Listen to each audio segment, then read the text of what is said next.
Let us call the meeting of the CRA for May 9th at 5:30 to order and determine that it is a quorum. Please let us, for a moment of prayer, silent prayer.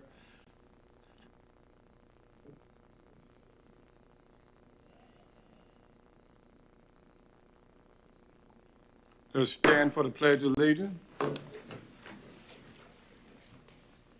I pledge allegiance to the flag of the United States of America and to the republic for which it stands, one nation, under God, indivisible, with liberty and justice for all.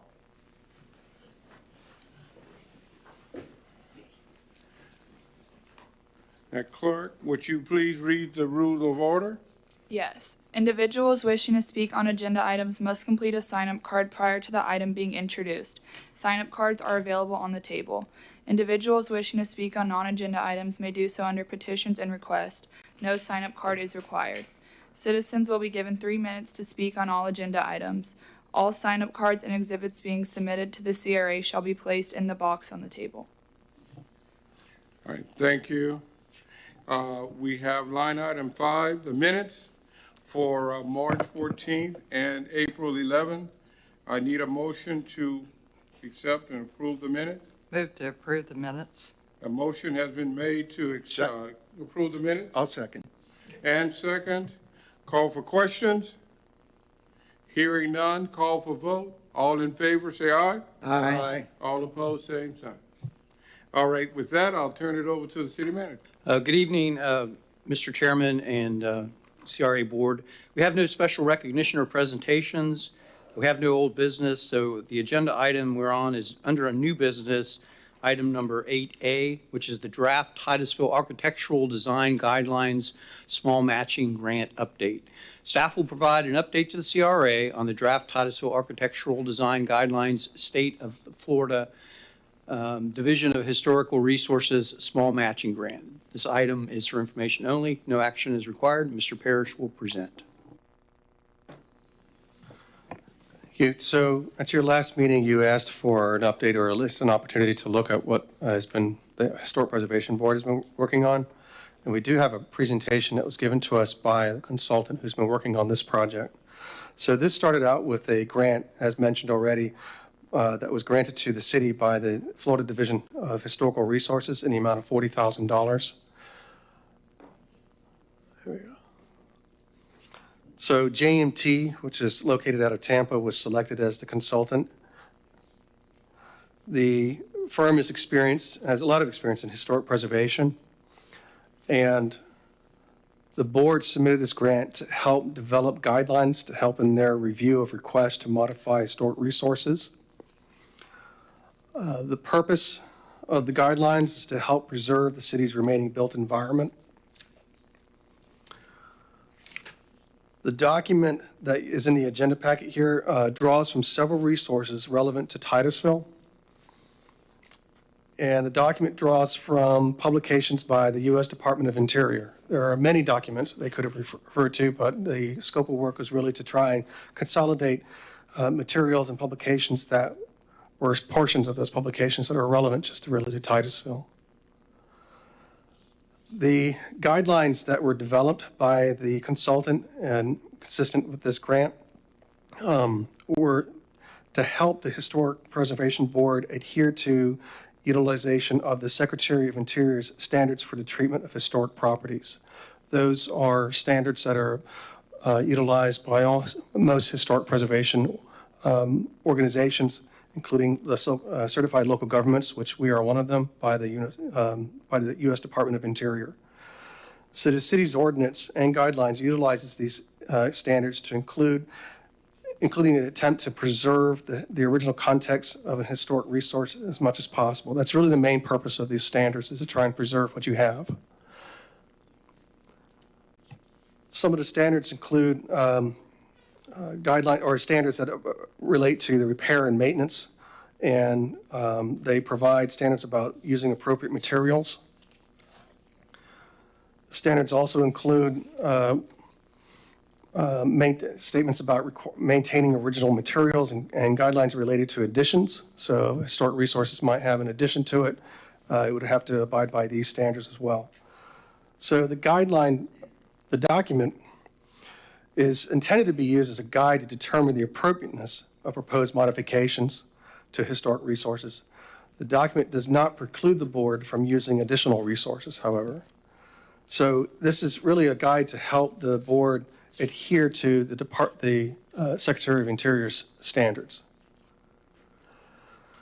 As part of this process, one of the first things the consultant brought before the board was a table of contents, the structure of the document, and that was approved by the board. So then the consultant came back with a draft with the main body of this document filled in. They've already reviewed one version of this. And so what you have here now is a response back from the consultant in response to the comments that the Historic Preservation Board gave to the consultant. So just to remind you about the city's local ordinance, we do have several structures that are listed on the local register. We also have several structures and resources on the national register.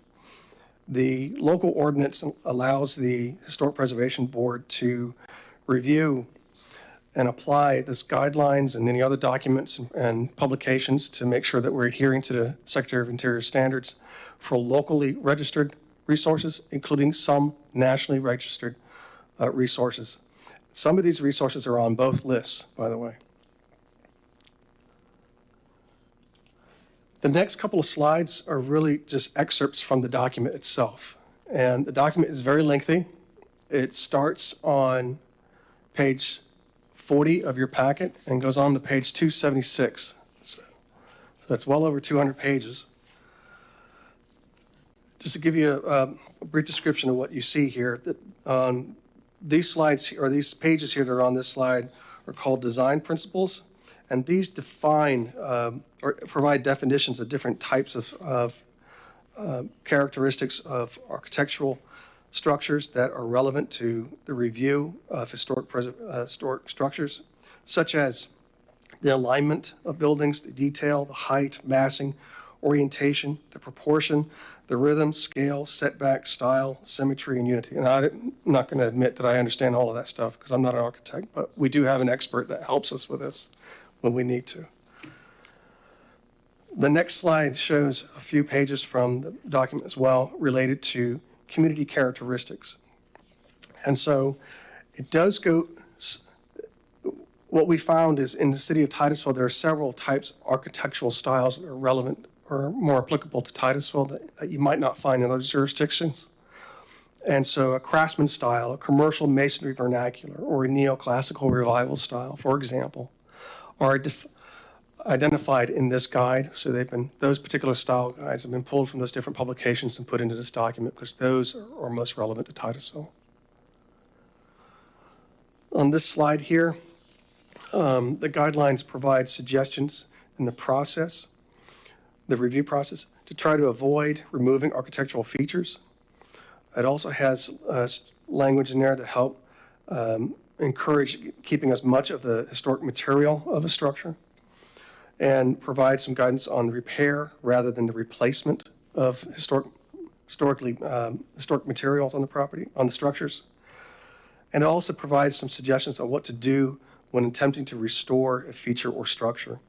An example is stucco on a historic brick surface, what to do. Sometimes it's not a good idea to just take that stucco off because now you're exposing that brick. And then also has examples about how to treat masonry. So with that, JMT will submit, the Historic Preservation Board has until the end of this month to provide additional comments to JMT, and then they'll have to give to us another version of this, a final version for the Historic Preservation Board to accept. It does not require that it has to go before you for any formal approval or adoption, or even to City Council for formal adoption. Again, it's really just a guideline for the Historic Preservation Board to utilize when they're reviewing requests for modifications to historically designated resources. With that, I'll try and answer any questions you have about this. Members, are there any questions? Member Ball? I have plenty, and probably a few comments. I guess the first comment I want to make for staff is that I'm not sure I agree with the last comment that there's no requirement that these guidelines come before either the CRA or council. I think I spent, all day today and part of another day going through the 150-page document and reading all of the guidelines related to new construction and renovation. And in any of the things that anybody would want to do with any lot that is either been designated or might be designated or might exist within a district that has been designated. And when you look at the amount of that, notwithstanding, I see some words at the forward part of the document that I'm going to come back to and ask Brad about. I don't see how a document that has that far-reaching of scope on design review guidelines cannot at least be reviewed and weighed in on by the CRA and possibly on planning and zoning's part, but certainly the buck stops with those of you that are elected members up here. Even if you bypassed us as a CRA and P and Z, I'm going to suggest to you that you'll find yourself wondering why you didn't do that at some future date when these guidelines are applied. So I think the other point that may be a legal point is that that I want to comment to is that yes, if you go on the federal standards and the federal framework for historic preservation, they're referred to as guidelines and best practices and standards to be applied as a planning tool. And you bring that down into the establishment of a historic preservation board, which I think is a good thing to have for the city, and you give them those tools to use in their decision-making. Unless I have misread the historic preservation code and ordinance and duties of the board, the city council has delegated to that board regulatory authority, and that regulatory authority covers a scope that I don't think is entirely well spelled out. Parts of it might be, others are not. But certainly when I'm looking at the historic preservation plan, which was adopted, it's not this document, it was adopted by the city, and page 9 of that plan has a very important paragraph that I think should be included in these guidelines. It's important to remember that these are guidelines. Now, these are recommendations in the plan before the guidelines were drafted and are intended to have flexibility as no two projects are alike. What may work for one project may not work for another based on building site or project requirements. Boards and staff need to know where the community is on the preservation spectrum while still considering the integrity of a district. And I sort of doubt that members of the Historic Preservation Board would argue a lot with that kind of comment, because it's incumbent upon them to apply that kind of judgment when using guidelines to render what at the end of the day is a largely subjective decision. Certainly based on standards adopted by DOI and by guidelines, but that's what they are, guidelines. Now, to the legal question, your historic preservation plan establishes, or at least says, that the Historic Preservation Board is a quasi-judicial board, and that its legal decision in making a regulatory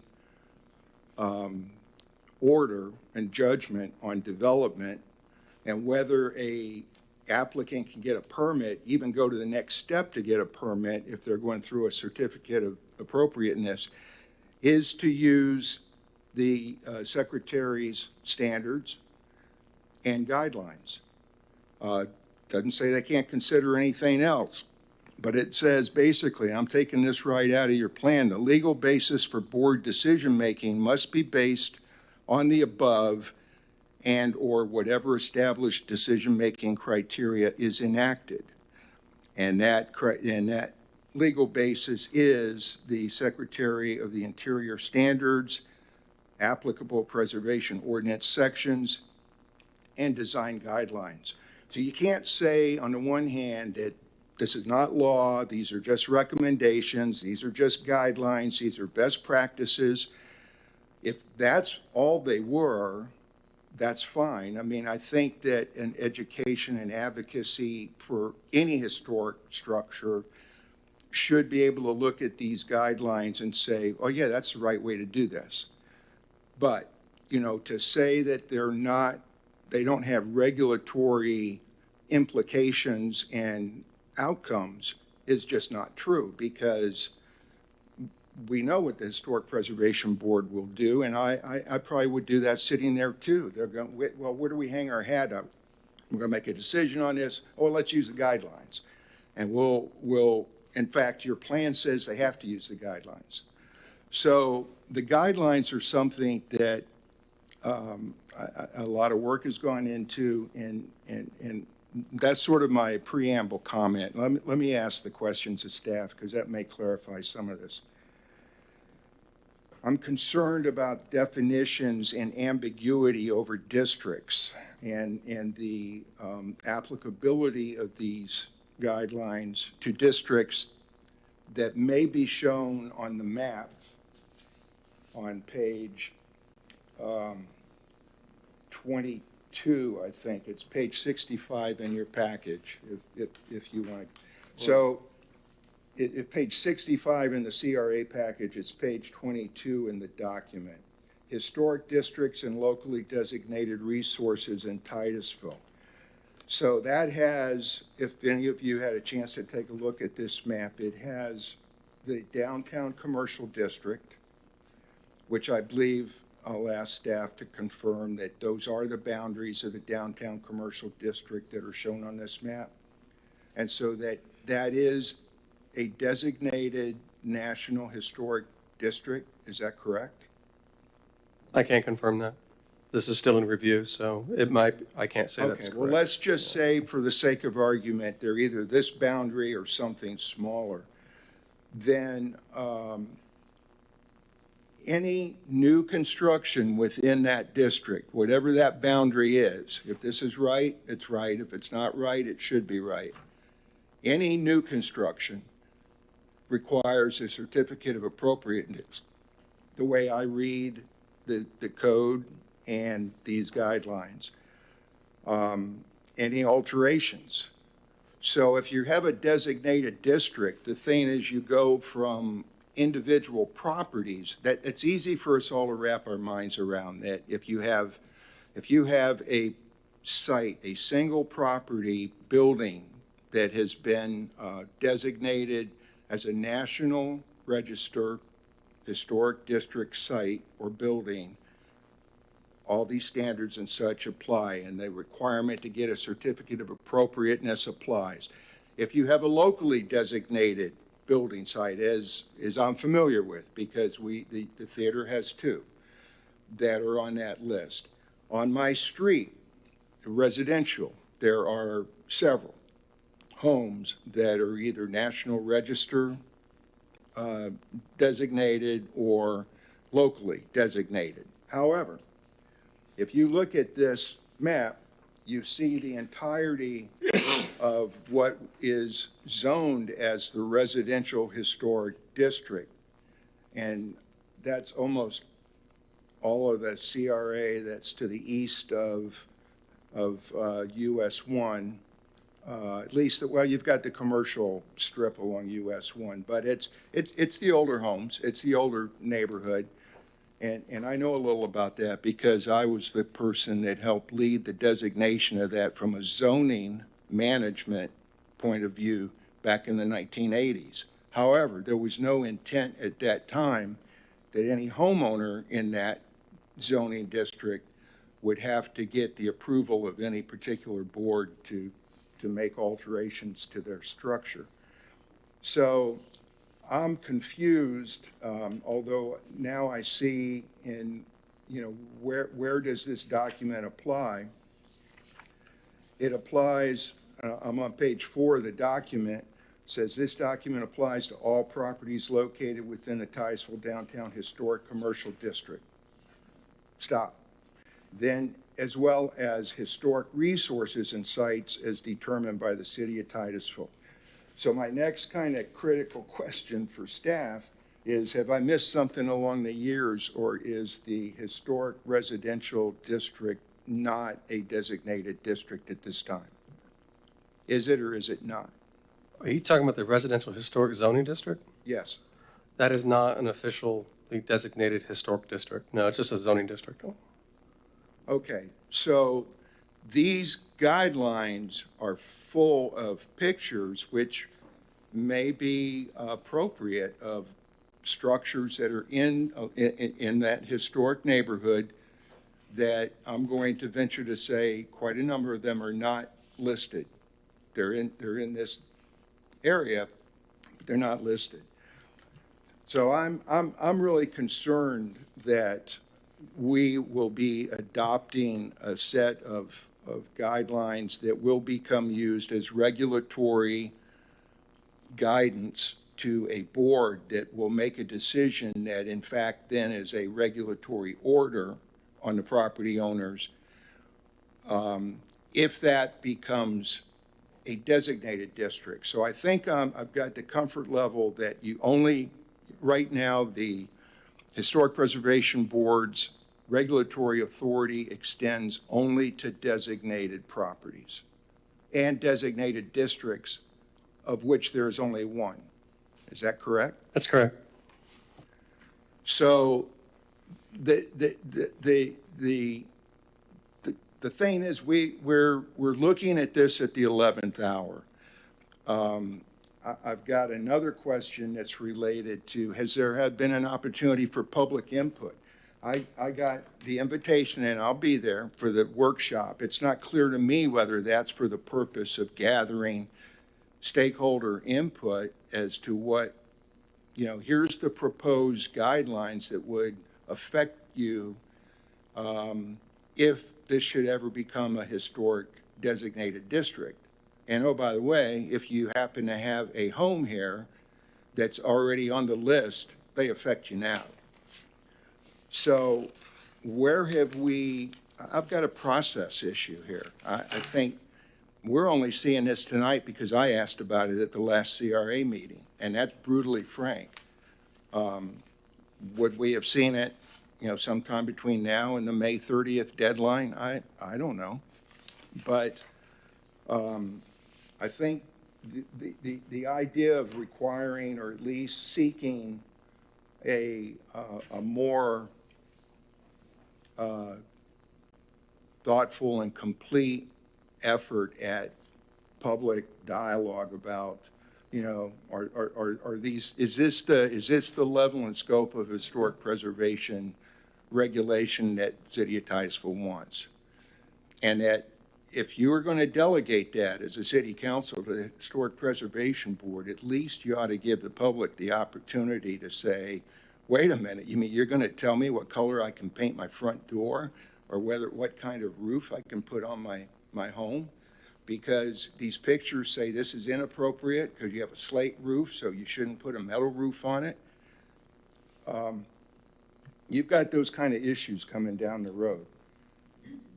I think that if we're clear on the district, I believe that the document needs to have some clarity added about when you make there's many references to district in there. So if you said designated district, then at least it would be, and somewhere had a sentence that said, a historic district is designated following a an analysis by the Historic Preservation Officer and a recommendation by the Historic Preservation Board to the City Council that this boundaried area be declared a historic district. Otherwise, there's going to be a lot of confusion over, you know, what is applied there. So what we're looking at tonight is a draft, and as I understand it, incorporates all of the comments that have already come into the consultant from the Historic Preservation Board. Yes, and from the Department of Historical Resources. So no other input is expected to go to the consultant at this point? We can provide any input from the CRA as well. Okay. And is it the intent that the workshop is going to be one in which there will be public input that then can be? No, this was supposed to be I mean, this document, I think there's a misunderstanding, if I may. I would respectfully disagree with your interpretation of the guideline. This is not a regulatory document any different than what we find with guidelines that are published by the Department of Interior or from an architectural style book that you might find off the shelf at a library. Basically, what it does is consolidates what you find already published into one document that's contextual to Titusville. So it doesn't propose anything new. The other thing, too, is, you know, the grant that the Historic Preservation Board sought was they wanted a specialist to consolidate some of this stuff together in one resource that they can refer to, because most of the things that they are addressing is architectural style related elements. There are many other documents we probably could have referenced. For example, we have ADA requirements we have to adhere to, but there are guidelines from the Department of Interior about how to adhere to that and still comply with it, but without taking out the context of historic structure. They have resources related to cemeteries. There are recent resources about trees. You know, you can identify a historic tree and identify this. So there are just many, many things that they could have selected, but what they decided to do was just only have a consultant gather what was relevant to Titusville from all these various documents. So I don't know if there's anything in here that goes above and beyond what is already published. It's just really trying to consolidate it into one document. So the Historic Preservation Board, when they're going to be reviewing any kind of request for a modification through the Certificate of Appropriateness process, they are going to refer to this document if necessary, but they may also reference another document or refer to one if necessary as well, with the assistance of the Historic Preservation Officer. So if the CRA would like to see a final draft before this is adopted, I mean, we can certainly see what we can do. It probably means maybe extending the contract or the agreement. I read through that material. I know that's pressuring you. I know that's, you know, it's got to be finished by June 30th. It's the way the grant cycle works. And if there's a way, and that leads to another question. And well, I'll say for one, yes, I would like to see the final thing before it's final, but it may be that it's, you know, delivered as a proposed design guidelines. I mean, I think that leads into the next question. There's nothing in this document that refers to amendments or updates or changes. And what if you know, there's an obvious problem that surfaces and there's a desire to change what the guideline is, or there's changes to the guidelines? I mean, if the city wants to amend this document in the future, we certainly can. I wouldn't say this is a resource of one of many that they can utilize. So it's just something that a lot of jurisdictions have been doing, because we looked at Sarasota County. We also looked at the city of St. Petersburg. They have some very good documents that look like magazine brochures that really provide good guidance for property owners of historic resources to kind of give them an idea of what is appropriate. Because a lot of property owners do want to preserve their historic structures in some way and want to have some kind of guidance documents to refer to without having to go through the various publications that are available for the Department of Interior or other architectural resources. So that's what the Titusville Historic Preservation Board was trying to attempt to do with this document. I'm just, again, referring back to what's in the Historic Preservation Plan. In Florida, these boards are quasi-judicial in function. And when you have a quasi-judicial board, they're making a legal determination that affects what somebody can and can't do. In fact, if it's a certificate of appropriateness for new construction in either adjacent to or part of an existing or in, a vacant lot in a district that's been designated, you can't go to the next step. You can't even apply for a city permit until you've gone through that. So they're going to have this hearing. They're going to advertise it. Property owners are going to be able to come in. The applicant's going to be able to come in. But these guidelines are going to serve as the basis for making that judgment. And that judgment has legal implications on the applicant. So, and the only outs to come appeal to the city council, which we saw how well the first appeal worked. But I agree with your process. That's correct. It's possible that it may rely on the this one guidelines document. will have the effect of, they do have a regulatory effect because they're used as the basis for a legal decision on what you can and can't do with your property. So I'm only saying it, we're rushing through it pretty quick, and I understand that's the grant cycle, but I'm sort of uncomfortable with that. I think it's, just a little bit, I want to be careful in how I choose the word. I think that it's not clear to the public necessarily that if you describe these things as, oh, they're only recommendations, they're only guidelines, if you have the flexibility, you have the flexibility on the board can make a fair and equitable decision, but they're going to hang that decision on what's in these guidelines. So you look at all the pages that deal with new construction and driveways and setbacks, and you got it on height and how it's compatible with the next neighbor and all of that stuff. There's a lot in there. So it's the first step in a process that's already very lengthy, the development process to get approved. So I'm responding to what I saw in front of me, 200 pages. I went through it all. There's at least one misstatement, I think, and probably more. It's on page 16 of the document where it says the city's Historic Preservation Board is responsible for establishing local designations. That's not true.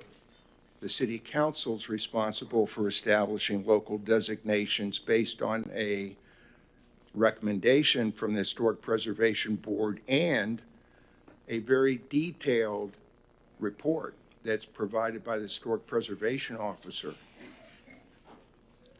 Now, that's a nit, maybe, but I'm just concerned that the governance authority of the Historic Preservation Board is clear to everybody concerned. It's in their best interest as well.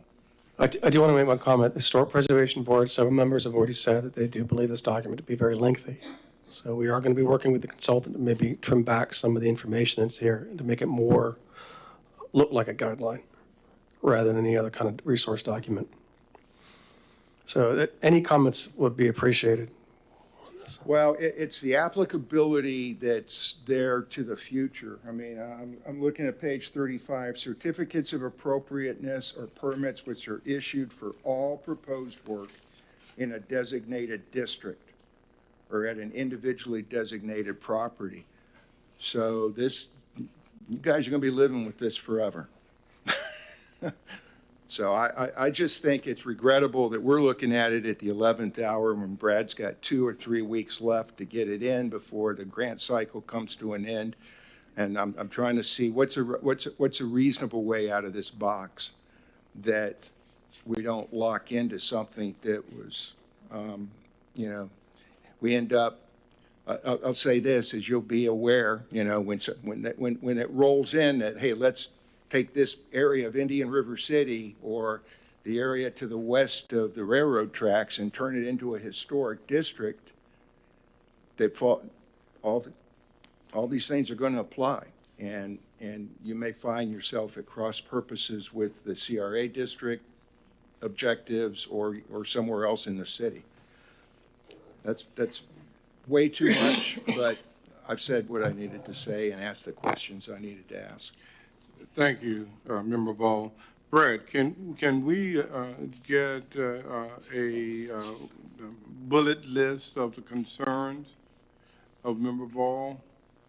And and at the next round table, if you will, of this, when they meet, that that bullet list be addressed? To the Historic Preservation Board or to the consultant? When this is presented, before we get the finalization for turning this in for grant purposes. Do we have that time? I just want to look at the schedule real quick just to see where we are with this. So in the next few days, we're supposed to send back our comments to the consultant, and then they're supposed to give us a final document on May 30th. That was the schedule. I apologize. I thought it was later than that. So if we need to, if we have comments you'd like to provide to the Historic Preservation Board before we submit our comments to JMT, we can probably see if we can do that, maybe call a special meeting of the Historic Board to consider them.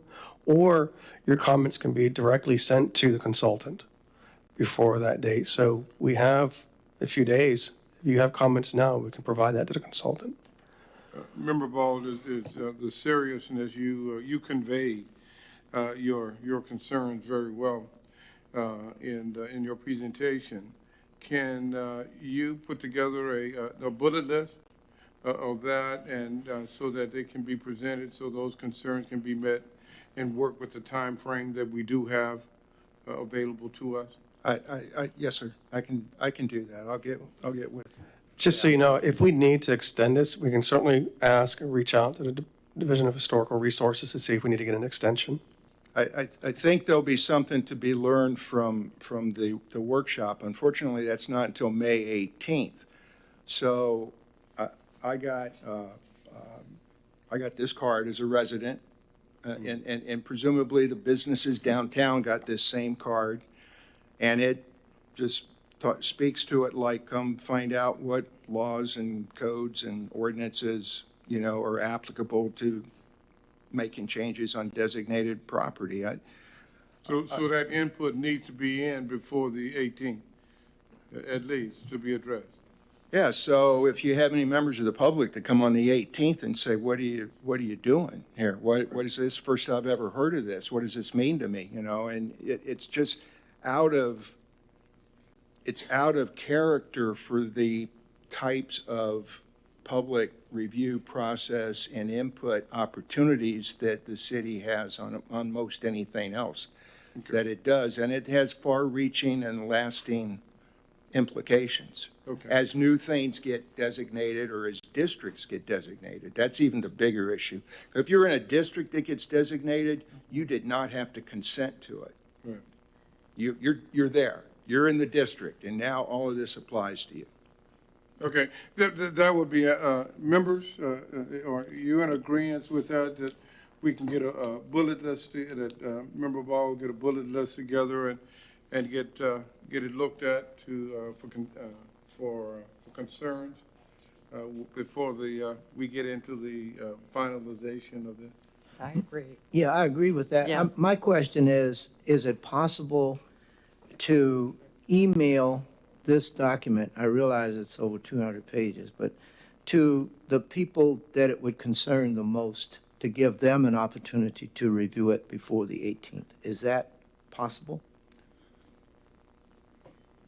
We can, if we could see if we have the contact list for the Yeah. people who own the, At least the people Historic wouldn't be resources. coming to the 18th meeting cold and not have an opportunity to have reviewed it to determine what they feel that affects them the most. we'll attempt to do that, yeah. Is that wise? I'm asking. We can. I don't think there's a problem. I'm just concerned that we may miss someone because we might not have their I contact understand. information, but I we understand. can certainly attempt to do that. Yeah. But I don't think it's too, many individuals out there can address the concern as well as Member Ball had brought them out. That's why, to me, his bullet points are very, very precise and direct. And let us address those in putting this together, and then if all of those have been looked at before the meeting on the 18th, and then the final input can be there. Chairman, if the board is going to have Mr. Ball do this as a member of this board, coming from this board, we need a motion, and we need to be real clear on what authority or bullets you're authorizing him to send on behalf of this board versus if Mr. Ball was strictly going to do this as a citizen, he has the right to do that. Now, this was set for no action. If you're going to take action and have one of your members create this based on your direction, I would take cards, and you need to be very clear and have a motion on what this board is asking one of its members to send, because you would have to vote on that as a board. Mr. Ball, if you're not going to do that, this was just meant for a presentation tonight. If Mr. Ball wants to provide his comments to this board as a citizen, he can certainly do that. But if he's going to take action with direction from this board, you need to be very clear what direction you're giving him, and it has to be a motion coming from this board. I agree with Counselor, and I would be happy to provide these as Jim Ball, resident citizen of Titusville, person that's interested because I live here, and it really is applicable beyond the CR8, anywhere in the city. I mean, you could have, it's not a far stretch that a section of Indian River City or other side of the railroad tracks will be proposed as a historic district sometime. Yeah. Thank you, City Attorney.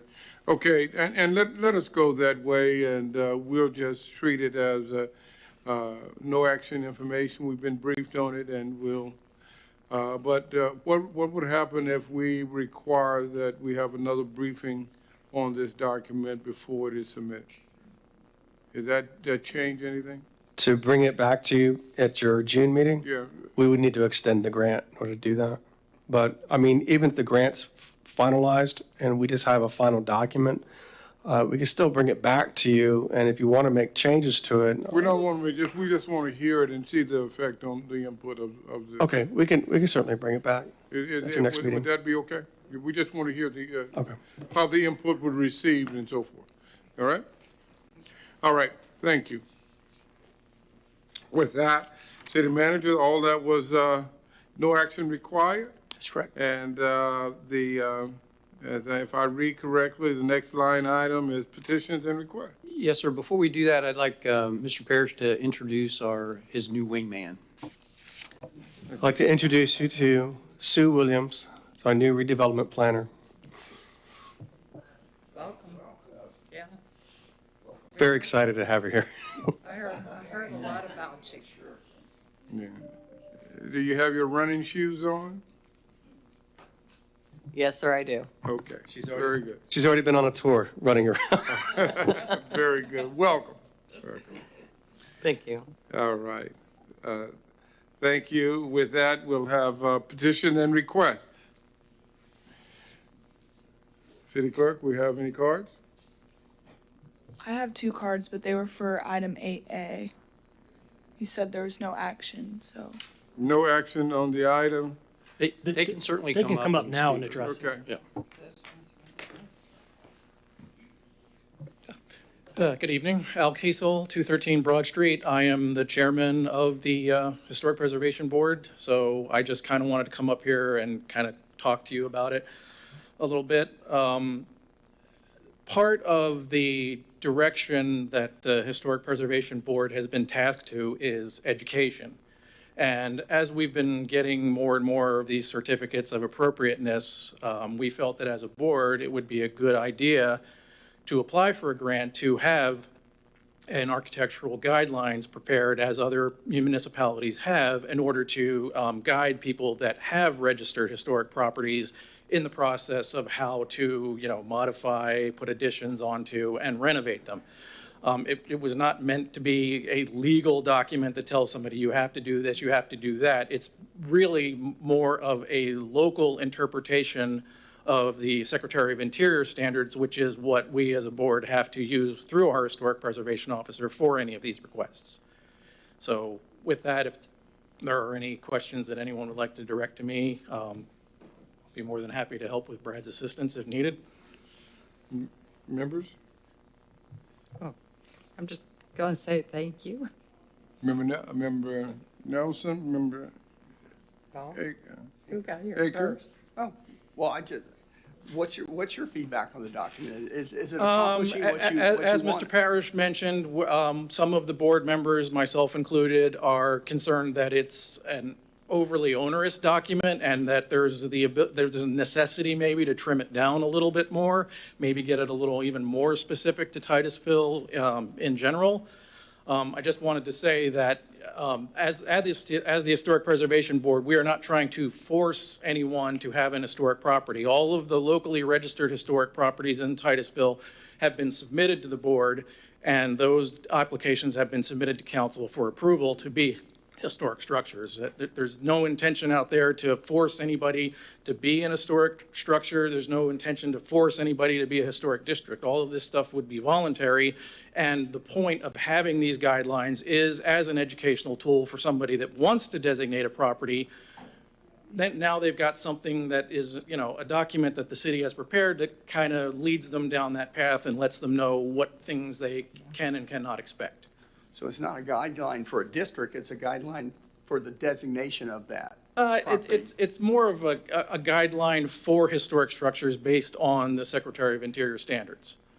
Okay. So if somebody was to come to the board and say, hey, I want to designate my property, what's involved in that? We can walk them through the process of getting a designation and also say, hey, here's a local document that has some guidelines that kind of helps you in your efforts to restore or alter or work on a designated property. So it obviously doesn't apply to every structure within that district. No, it's meant to be basically a more local version of the Secretary's standards, more kind of tweaked for Titusville itself. Great, thank you. So I like the guidelines. It was great to sort of learn from it. But I guess my concern was like Member Ball, we want to make sure that the people who don't have historical homes or historical buildings don't have to go by that. And again, that was the reason why we made it the focus of our workshop this year. Again, as an educational tool, we Yeah. would like to invite the city to come in and say, look, we're working on this document. This is what it's for. What do you think? Yeah. And if there's input that, that is, relevant to that document that can help us make it a better document, then absolutely. We're more than open for that. Well, thank you. I feel better. Great. Thank you, sir. Thank you. I have a question. Yes. I have a question. Yes. Yeah, please. So just to be sure that it's clearly understood, I agree 100% that it's voluntary right now for a property owner that has a historic building to decide to seek designation. Once a property has been designated, the property owner, if it changes, has no say in whether it's been designated. I guess they can ask for that designation to be rescinded by the city council, but then in that case, it's no longer voluntary. So on an individual property, I'm not sure that there's a lot of clarity to that, to people that have asked for designations and gotten them, that runs with the land and the title to the property. And therefore, it reasonably should be a disclosure that's required in the listing and marketing of a property, be it commercial or residential, that if it's listed, it got listed. It was voluntary for the original owner, but it's no longer voluntary. Is that true, Alan? I would have to defer to Mr. Parrish on that. My understanding is that information is relayed to the applicant when they apply for to be a historic asset. So, yeah, when a property owner asks for a structure or home, for example, to be on the local register, they go through a process and a resolution is approved, and concurred with by City Council to be approved by, or recommended by the Historic Preservation Board for council to approve the resolution designating that property or structure to be on the local register. That resolution is a recorded document, so I believe it should be caught in many, due diligence of someone who's trying to purchase a property to find out what restrictions are going to be on that property. That's one way they should find out. I know that was something the Historic Board was concerned about. They have discussed ways to make property owners more aware of this, so that's something they're still working on. But as far as I understand, there is a resolution approved. So with respect to a district, that's a little bit broader thing, because the way I read both the statute, historic preservation ordinance, and this document is within a historic district, then the COA is required for new construction. And so it's not voluntary at that point. If a district was established, correct, but when we first started the Historic Preservation Board many, many years ago, we opted for single individual designations and decided against going after large districts simply because to get the buy-in to create a large district is, as you're well aware, a very large hurdle to go through. So that was our intention. Now, if 50 homeowners came to us and said, hey, we want to be a historic district, of course, we would want them to do that. And we would, of course, walk them through the process. And again, these guidelines would be helpful to people in making that decision. Thank you. We can't work out all of the nuances of this concerns in this short amount of time, but thank you for your information.